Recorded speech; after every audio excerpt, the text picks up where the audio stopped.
Yankees offseason free agency rumors are heating up as an analyst has proposed a wild trade between the New York Yankees and the Chicago Cubs that would net the Yankees one of baseball's best outfielders for a pretty interesting price, and that we are going to have to break it all down, as the Yankees would also be acquiring an excellent piece for the team that would help their infield issues. Let's talk about it. What's up, guys? Welcome back to Yankees Digest. It's Chris here. And guys, please subscribe to the channel. We got 17% of viewers subscribed right now, and I don't mean to make a big sob story out of anything. I know what I do is not that hard.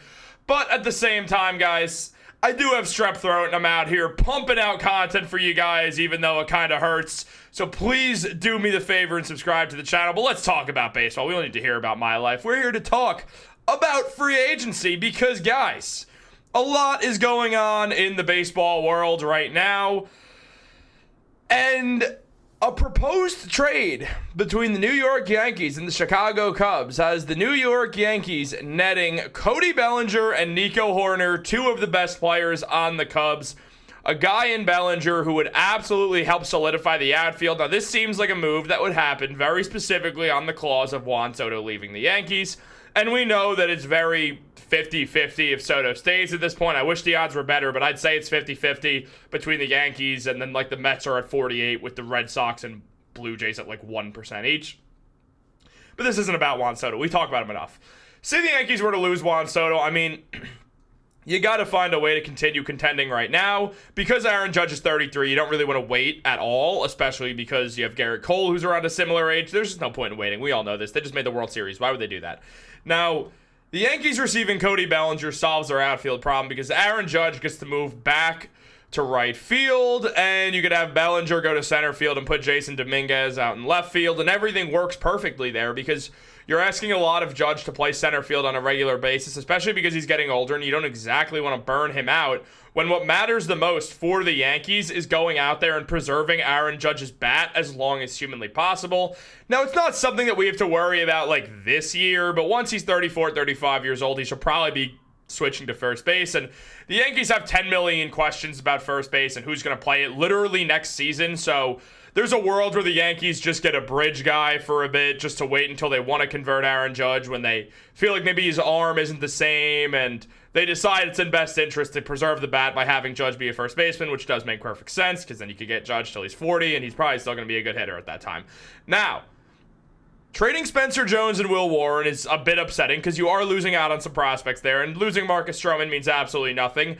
The problem is the Chicago Cubs don't want Marcus Stroman back. The Cubs were happy when Marcus Stroman opted out and left the team, though he looked like a Cy Young through one half of the season with the Chicago Cubs. The other half of the season was a nightmare, and frankly, they were sick of him and being inconsistent, and we saw those inconsistencies with the Yankees also, but looking at a guy like Will Warren, who's a young pitcher who the Cubs would take back, and he didn't play that often, only 6 games in the major leagues, but I mean, he got slapped around in those 6 games. 5 of them he started for the New York Yankees last season and finished with a 10.32 ERA, which is just absolutely awful.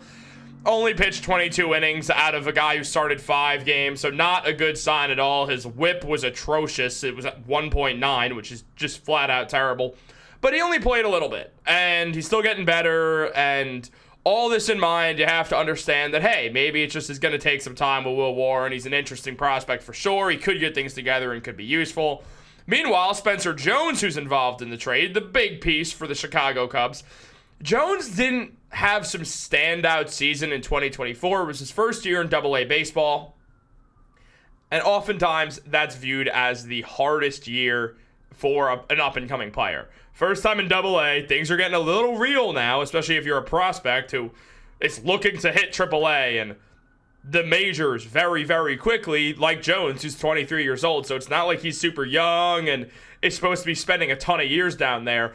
Jones, I mean, he wasn't bad. Obviously a great base runner, stole 25 bases with a 2.59 average and a .336 on-base percentage, which adds up to the 788 on-base plus slugging, the OPS. I don't know why I'm saying the full, I'm giving the full government names right now.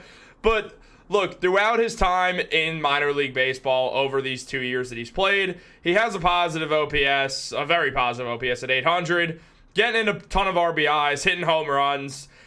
we all know what Spencer Jones can become if it all clicks, and it's just a matter of letting him develop. And the Chicago Cubs would likely want to take a chance on that if they were to move a guy like Cody Bellinger. I don't mean Jones specifically, but a highly touted recent first-round pick who very, very likely can become a great player in the MLB. Because Bellinger went out there and he's a great player himself. Now, last season, Cody Bellinger, he played some good baseball at a 751 OPS, so pretty average there. But, I mean, he looked good. We've seen Bellinger on the Cubs now be a solid player. He's a great, great outfielder.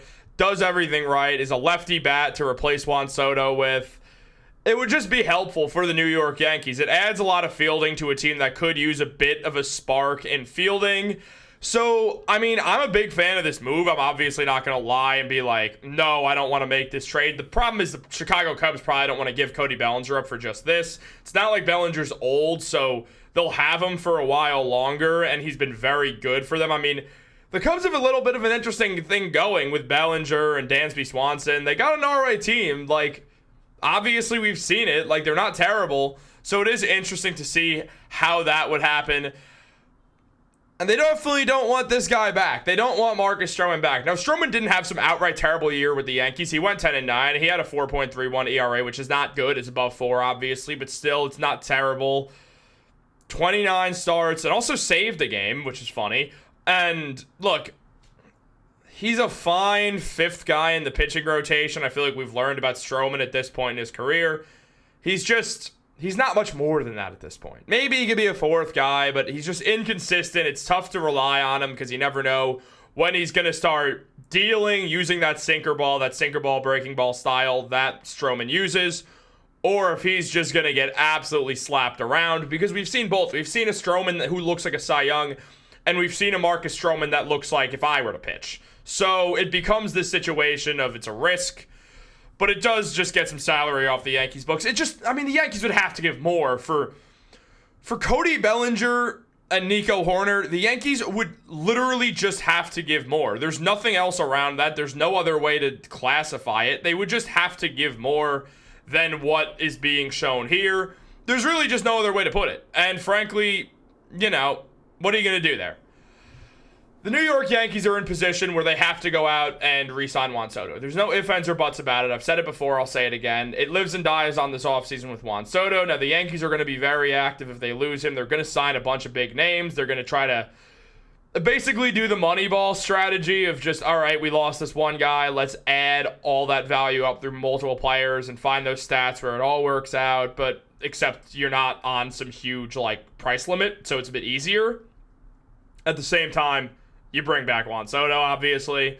But you never know. There's always the chance that Soto does go running for the hills to the Mets. And if that happens, the Yankees should definitely consider making moves like this, looking at a Cody Bellinger, looking at a Nico Hoerner, looking at guys who are going to go out there and have an instant impact on the team and are going to be able to solve some fielding issues and just solve some problems within the New York Yankees. I do want to know what you guys think, though. So like this video, subscribe, turn on post notifications. Have a great day, and go Yankees.